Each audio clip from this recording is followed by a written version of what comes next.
Pode. Primeira vértebra cervical, que é a Atlas. Característica diferencial dela, ela não apresenta corpo.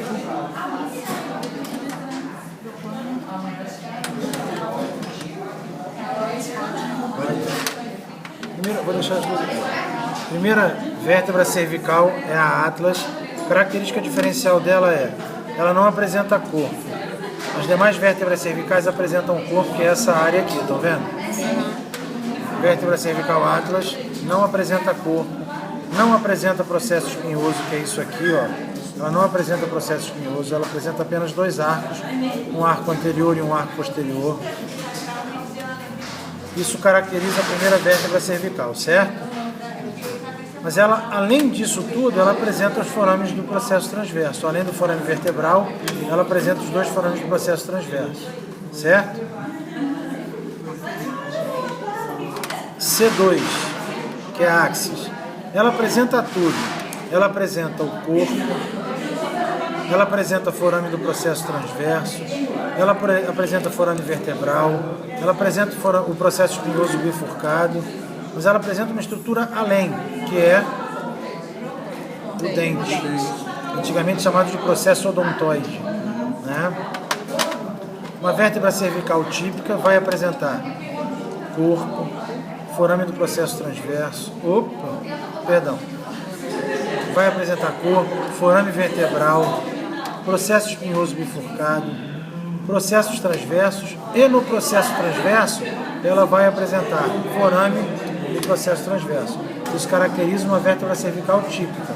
Para que a gente possa então caracterizar as outras duas, diferenciando, C1 não tem corpo e não tem processo espinhoso. C1 não tem corpo e nem processo espinhoso. C2 tem tudo isso que a gente acabou de falar nessa aqui, mas tem o dente, que é esse pitoquinho subindo aqui. Tá vendo? Vértebra da região torácica. Ela também apresenta corpo, forame vertebral, mas ela apresenta o processo espinhoso pontiagudo e inclinado para baixo. E nos processos transversos, ela vai apresentar uma fossa, uma pequena fossa chamada de fóvea costal, que é a área onde se articulava o tubérculo costal. Certo? Certo. Foi? Foi. A vértebra lombar vai apresentar corpo, só que aí ali no quadro eu já até coloquei, ó, apresenta o corpo com o formato de um rim. Lembram o desenho do rim? Parece um carocinho de feijão? Ó. Parece.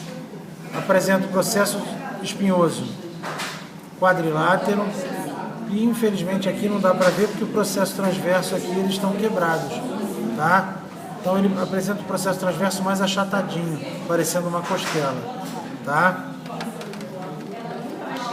Esse é o sacro. Sacro tem o formato triangular, sendo a base superior ou cranial e o ápice inferior, certo? O ponto mais anterior da base a gente chama de promontório.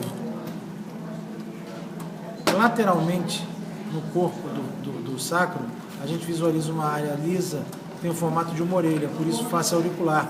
A gente vai achar essa face auricular lá no osso do quadril. Quando a gente for estudar membro inferior, a gente vai achar face auricular no osso do quadril. Só que no osso do quadril a gente acha uma só. No sacro tem duas, uma de cada lado. Por quê? O sacro se articula com o osso do quadril de cada lado. Então a face auricular do sacro vai se articular com a face auricular do osso do quadril. Tá? Então foi lá. Promontório, face auricular. Aqui, ó. O canal sacral. E inferiormente esse canal sacral vai se abrir numa abertura um pouco mais estreitada, que é o hiato sacral.